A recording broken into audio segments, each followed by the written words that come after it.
Jacqueline, why don't you start us off with the secret of your success? Tell us a bit about the company, what you do, where you are, and how you got there. I would put down the main secret of our success is that I'm a female MD in a male-dominated industry. As far as I know, I'm the only female MD in London of a waste disposal company.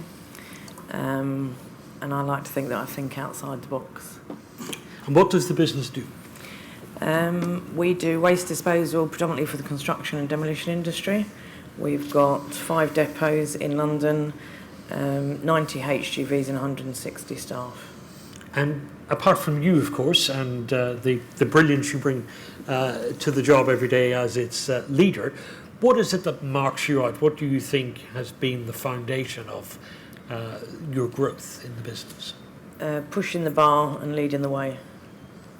Charles Rose, how did you get to where you are? Through sort of initially through insider understanding of the industry we're now in. We make tonic water and premium mixers under the Fever Tree brand, but I used to run Plymouth Gin, and so it was with an understanding of being one of the first ones to really focus on the premium nature of these gins and talking about the ingredients, changing the strength, and then not having a premium mixer to mix it with. That was the original idea. And then thereafter, with this absolutely wonderful team, with Tim Warrilow, who's the co-founder of this business, I think it's really been a people journey. So the starting point was, what's the point in having good gin if the tonic is rubbish? That was a starting point, and the really fundamental part was that we have worked very closely with the spirits and on-premise side of the business. So we've worked with the Diageos and the Pernod Ricards and all of these guys, who indeed have done a lot of the marketing for us. And I think we've used spirits understanding, applied that to the soft drinks area, and I think we're the first ones to do that. I think we've done a good job. And we've put margin back into the system. So this was a really highly deflated segment where Schweppes was in the sort of RPI basket, and we were the first ones to dare to take it out of that and put ingredients at the top of consumers' minds. And everybody from the consumer who's drinking a better drink now, not full of saccharin, down to everybody in the system is now starting to make some margin. So that's why it's worked. We'll come back and talk about marketing in a little while because it's important to your story. Fraser, the story of Chapeldown. At the risk of sounding like the downhill skiing champion of the Yemen, we're the largest producer of English wine in the UK. And the journey started about 15 years ago, when actually we realised that most of Kent, most of Sussex is made of chalk. Chalk is a pretty rare thing, and the only other place that's got chalk and grows grapes on it is Champagne. Champagne is a super premium product. We're pretty good at brands. We figured we can do this. And it only took 16 years, but 16 years later, from being called an idiot 15 years ago for planting vineyards, suddenly Tattinger plant next door to us, and suddenly I'm a visionary genius. So, from a business perspective, English wines have kind of come of age, and so we're in a really interesting growth period. And we've also launched a craft beer, so using our winemaking language and technology, so a bit like using the spirits and applying it to somewhere else. We've used that and applied it to beer too. And just on that point of challenging preconceptions, the preconception being that you couldn't possibly have good English wine, yep. And yet we do from you and from other suppliers. When you drew back the curtains this morning and saw another glorious sunny day, did your heart leap? Yes, my heart did leap. It doesn't always leap, I have to say, in England. It's a slightly more nervous experience than most. We had a bad frost this year, which affected some vineyards, but it's come back. So, yes, it's amazing what difference the weather can make to your mood. Jacqueline, talk to me a little about how you've managed growth in the business, because managing fast growth is different from just day-to-day plodding along. Yeah. For the last 5 years, we've had 20% growth year on year, which is quite astounding for our type of business. It's very hard for us to produce growth within the company because, unlike Fever Tree, it's a taste. People want that taste. If you want a skip's a skip. There's no differentiation? No differentiation by the colour of it. So it's been harder for us. So what I've done is I've thought outside the box and focused in on other aspects like compliance and safety. And we basically are London-based, and our areas we cover are predominantly the City, West End, South West postcodes. So Sir Charles Mayfield's app is a bane of my life because we obviously have a cycling revolution, HGVs, the two don't go together. So I've put an awful lot of money into training and training staff. So the drivers now compulsory have to go out on a bicycle, and I think the clients like that we educate in schools, we educate the drivers, we educate the public. So you made the business about more than just skips. Skips are still at the heart of it. But it's Rubbish skips is, plus. we still talk rubbish, but we actually do more than that, yeah. And how do you, this is something that Charles will have a thought on as well, how do you get to the point where you persuade clients that it's worth their while to pay that little bit extra for the added service, for the other work that you're doing in the community or within the business? It's very hard. Price is still king in our industry. We're quite antiquated, the waste disposal industry, so price is still king. I'm hoping that soon compliance will be king, as I think it should be. I think the safety of people should be before the price. So I'm hoping that that will trot on a little bit quicker now that things are changing and people's thoughts are changing more to safety rather than price. And Charles, this was an issue for you, how you stopped the product being commoditised.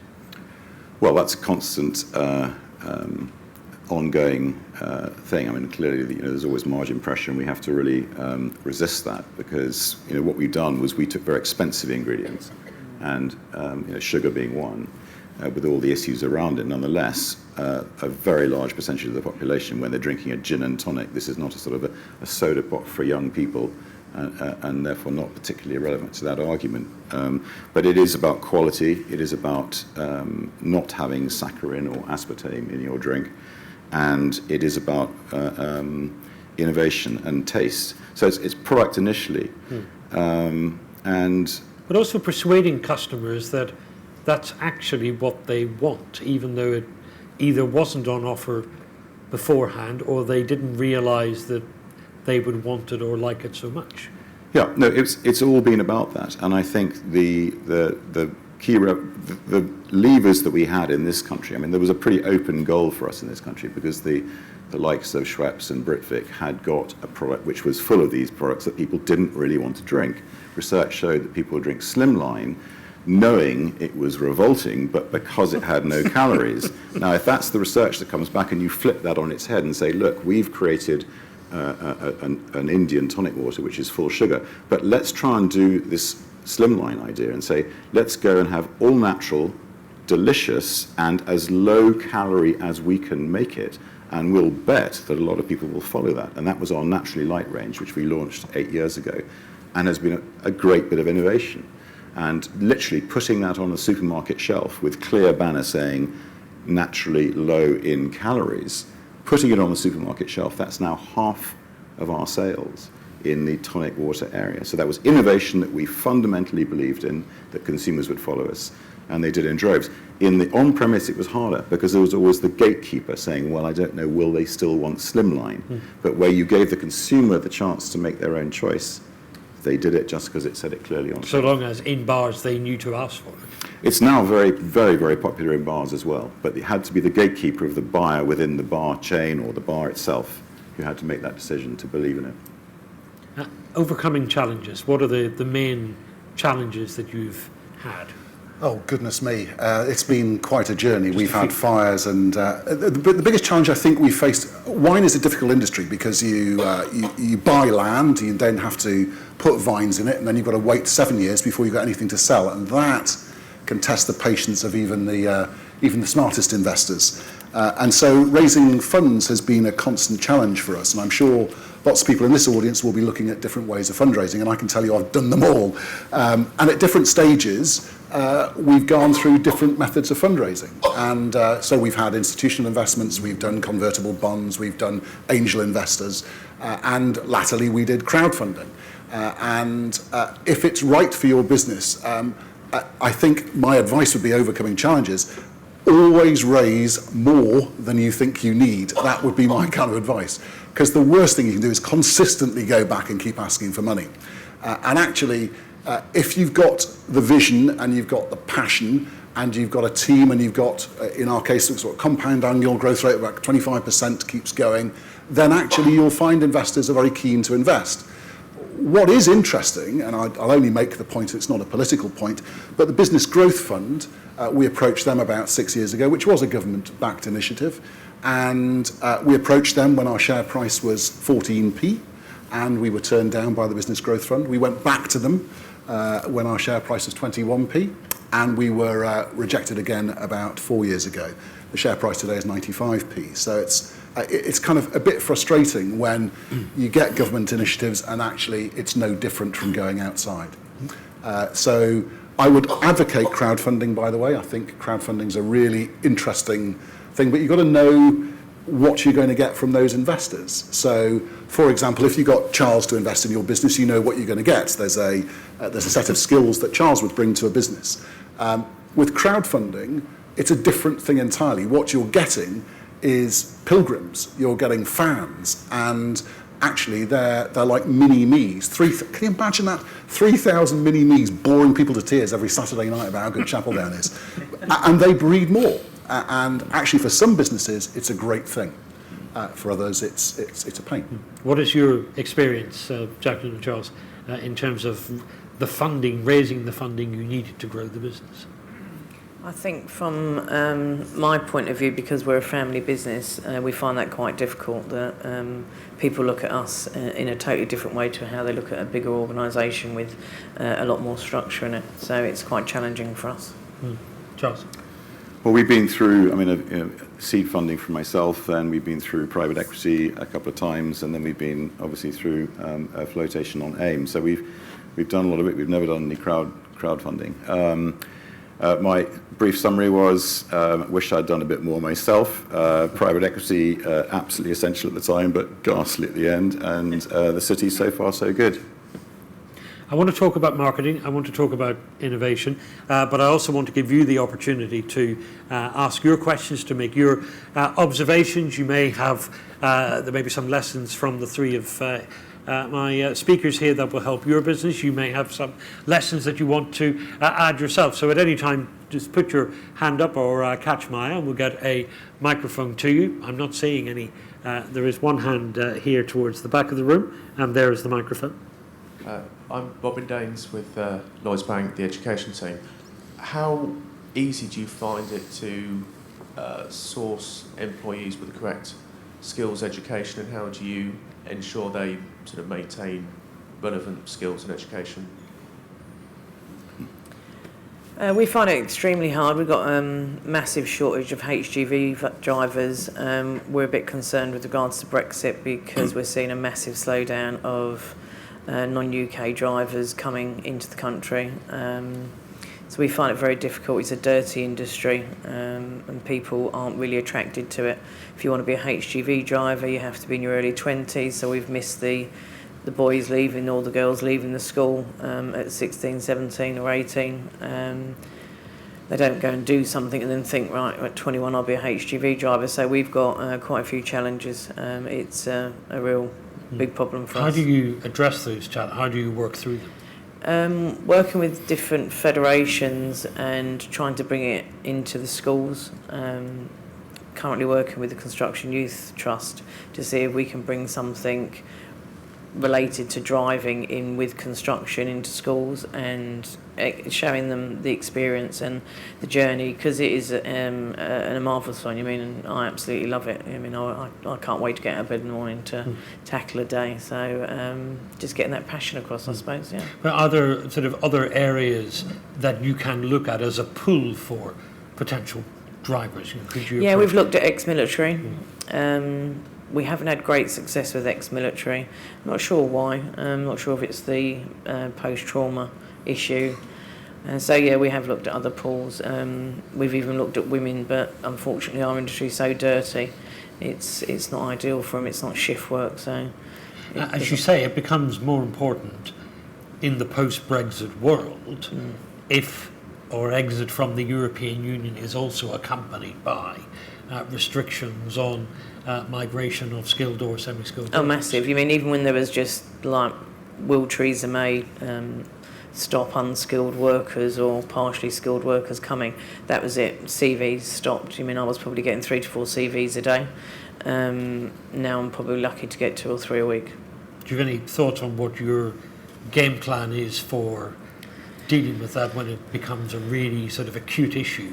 Yeah, I think education and getting into the schools and colleges is key. So that's. But that's a very long-term approach. It is short term. No, there is. It's not something you can take someone for a week or two and teach them, because each piece of kit's worth £120,000, and because we're London centric, we've got the cycling revolution and other hazards to deal with. So it's not something you would want to give to someone with little experience. Fraser, from the outside, you'd assume that winemaking involves very specific skills.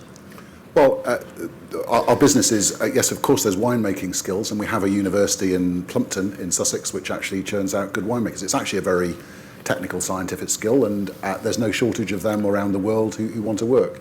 The big issue we have is people to pick the fruit and to do the rather more mundane tasks. Having said that, the challenge for us is not so much that's a Brexit. It's going to be a big Brexit issue for us. The biggest challenge we find actually is to find really good salespeople, and that may sound a really odd thing to say in in London where there's hundreds of them, but actually there's a dearth of people entering the sales world, and I think it's a real shame. It's not a problem that you tend to find in the States, but people with the right skills, the right mindset, the right degree of positivity, I think is something that we're knocking out of people in this So it's country. not necessarily the hard skills, it's the soft skills. It's I think drive, energy, the attitude. and to some degree, that's one of the challenges for companies like mine, is to make sure that the leadership group, what we are, is consistently telling the story of growth. People want to be part of a success story. People want to work for Fever Tree, they want to work for Chapel Down, but actually the challenge is to get them skilled to the right level. So yes, there's a drive and energy, soft skills, but actually we've got to pick up the challenge of teaching them how to sell. Jacqueline, I heard you murmur in agreement there.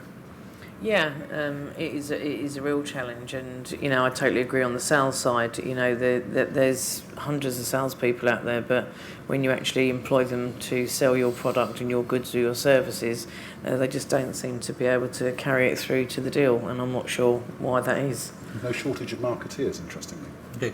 There was a hand towards the middle of this segment, and there's the microphone.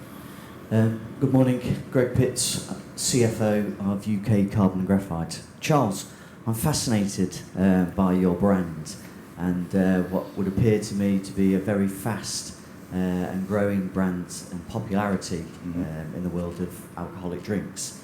Do you think that the popularity of gin has benefited your company, or do you think that your company has benefited gin? Out of curiosity, are you a G&T? Very much so. Bathtub's my favourite. A low-calorie Fever Tree. We don't want to take 100% of the credit. Yeah.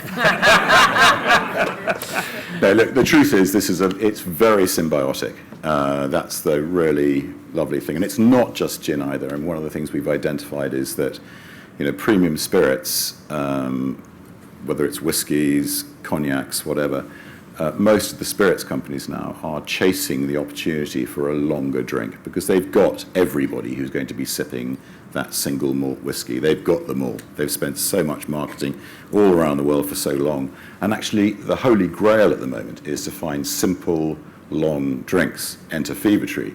And so the premiumization in spirits is a very exciting, continuing to increase. I'm extraordinary in the States. It's over 55% of spirits drunk in the USA are what would be defined as premium. And it's a much lower percentage, but growing very fast in Europe. And obviously, this is exactly what we are loving underneath this, that we are growing very fast underneath that, catching up with some of the some of the sort of what you call attachment rates, the attachment rate between someone saying, I want a premium gin, and of course I want a premium mixer. And as I say, it's been very symbiotic, very, very positive for both sides. There's no doubt that when we launched in Spain 10 years ago, at exactly the same moment that Hendrix launched in Spain, it was the fact that there was suddenly a premium gin and a premium tonic that made that explosion happen. Was that good luck? Spain, yes. Obviously, I would not call it good luck at all in terms of what the Fever-Tree story, because I knew you had to position yourself. Yes, and I knew the in background first from place, gin, and having repositioned Plymouth, the thing that was missing with that story was the premium mixer. But the fact that we've now got this opportunity in other brown spirits as well is very exciting. Thank you. We've got a hand towards the front on the right-hand side of the room, and I've also got a hand towards the front on this side. So as before, whoever the microphone gets to first goes first. If you can keep your hand up, so then it's easier for us to find you. Go ahead.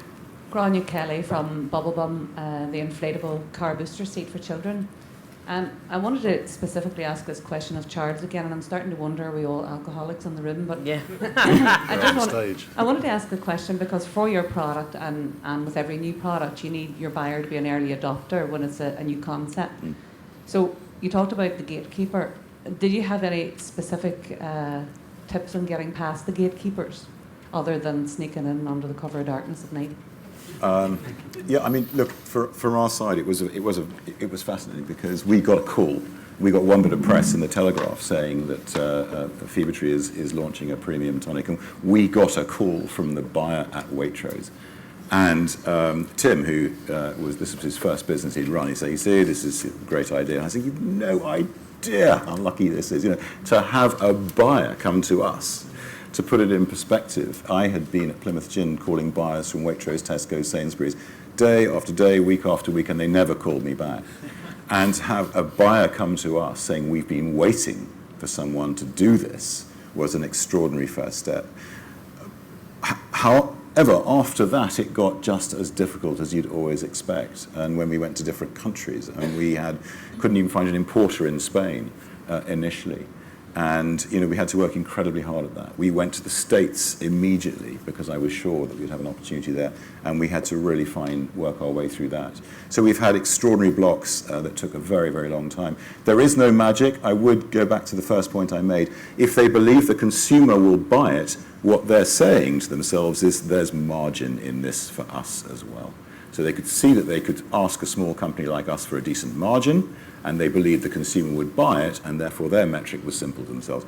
Per linear meter, we're going to make more margin. The Telegraph and Waitrose, that says something about the sociological profile of your customer. No, I would really stress that's not quite right, actually, because our biggest retailer now is Tesco. And we got into Tesco very, very early, and people asked us that question, and we very much defended, saying, no, Tesco is a perfect retailer for us. This is foods. Charles, would you comment more on why the private equity thing ended badly? Why are you all asking me questions? I mean, there's We'll do a show of hands on gin and tonic versus wine. Well, look, perhaps that was a slightly provocative thing to say, but at the end of the day, I do really believe that private equity has a vital role to play in the mix of where to go for funding for small, medium-sized businesses as they grow. The problem can be, and it didn't always happen, but the problem can be that little green goblin comes and sits on those very nice, benign shareholders that they've been fantastic shareholders for 6 years, and suddenly it comes to a sale, and suddenly people change.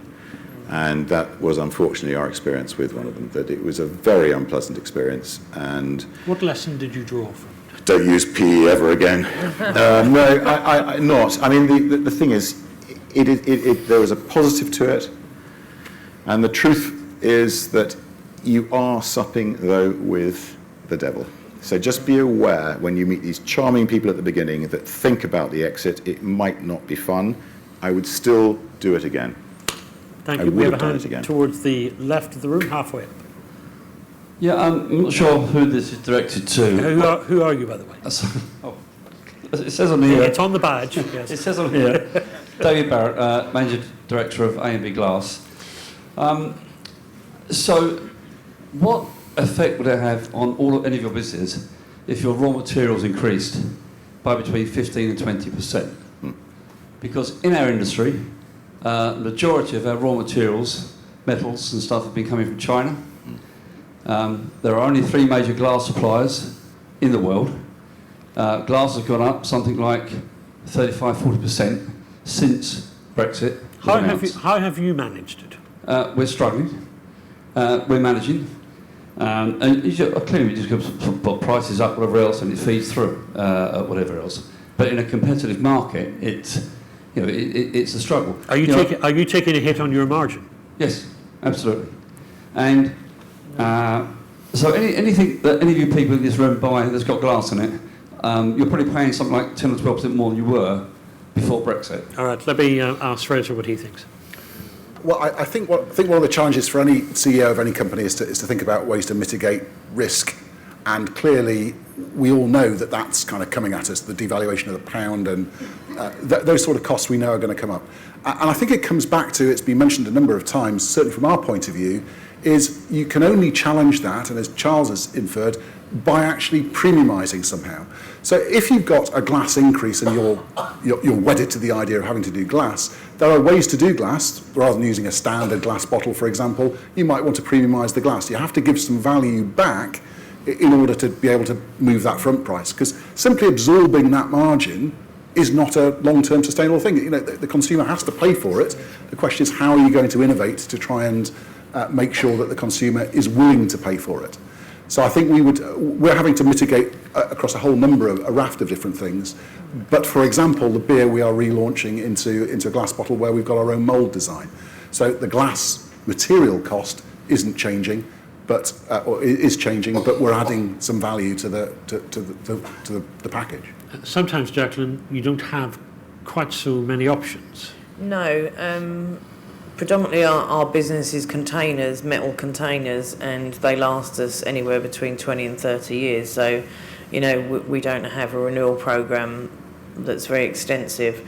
Where we do struggle is with disposal costs and actually trying to, or diesel, staffing costs, to try and put that onto the client, which is very hard when they can ring round and get a cheaper company to deliver the same item. But they just haven't got the same compliance. So we try to make our service premium. You know, we excel in service and compliance, but we're not the cheapest. So it's the added value stuff that makes the difference. Yeah. We have to wrap this up. So just a couple of sort of final thoughts from each of you. The sort of on the most important lesson that you have learned, and by learning I mean positive learning. Charles. The most, you know, it is just, I hate to say it's the determination and the kind of get over any problems. There are problems in business the whole time. So it is that determination just to keep going past those problems that's got to be the key determinant of most entrepreneurs in my experience. Thank you, Jacqueline. Yeah, similar to Charles, yeah.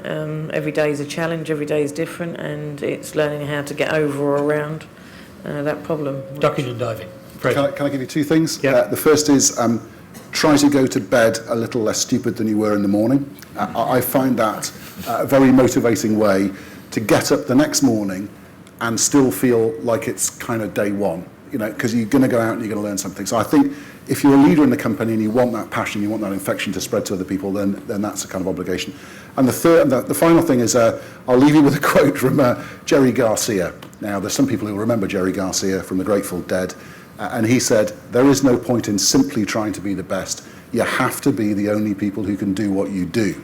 And I think that's a metaphor for Britain, actually. We'll never be the cheapest.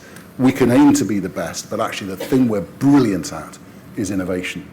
And I think we're going to lock that in. Thank you. It's been so enjoyable and instructive listening to the three of you, so thank you for your contributions this morning. Let's give them a round of applause. Jacqueline O'Donovan, Charles Rose and Frazer Thompson.